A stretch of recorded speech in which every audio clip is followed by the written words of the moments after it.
11ই November দেবগুরু বৃহস্পতি বক্রী হয়েছেন। অর্থ এবং শিক্ষার মূল কারক গ্রহ বৃহস্পতি যখন বক্রী অবস্থাতে আসে তখন কিন্তু দেশ জুড়ে একটা অর্থনৈতিক টালমাটাল পরিস্থিতি তৈরি হয়।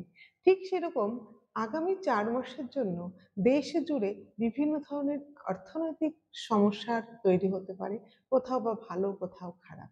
ঠিক সেরকম প্রভাব 12টি রাশির ওপরেই পড়বে। তবে এরূপ পরিস্থিতিতেও আগামী 4 মাসের জন্য 2 রাশির কিন্তু অর্থনৈতিক উন্নতি থাকছে চরম। 2টি রাশির জাতক জাতিকারা কিন্তু অর্থনৈতিক স্বস্তি পাবে, তাদের কিন্তু থাকবে জীবনে উন্নতি। সেই 2টি রাশি কারা?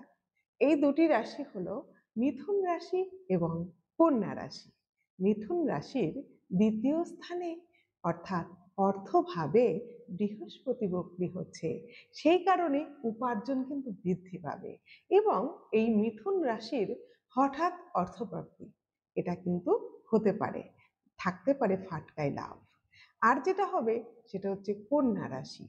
কন্যা রাশির কিন্তু একাদশ ভাবে বক্রী অবস্থাতে থাকছে বৃহস্পতি। এক্ষেত্রে আটকে থাকা টাকা পয়সা কন্যা কিন্তু এই 4 মাসের মধ্যে ফেরত পেয়ে যাবে। আর প্রাপ্তি যোগ তৈরি হবে প্রবল, অপ্রত্যাশিত অর্থপ্রাপ্তি সেটাও কিন্তু কন্যা রাশির ক্ষেত্রে আগামী 4 মাসের মধ্যে দেখা যাচ্ছে এবং এই সময় নানা দিক থেকে আর্থিক উন্নতিও কন্যা রাশির দেখা যাচ্ছে। তবে জন্মছক অবশ্যই পাওয়ারফুল হতে হবে।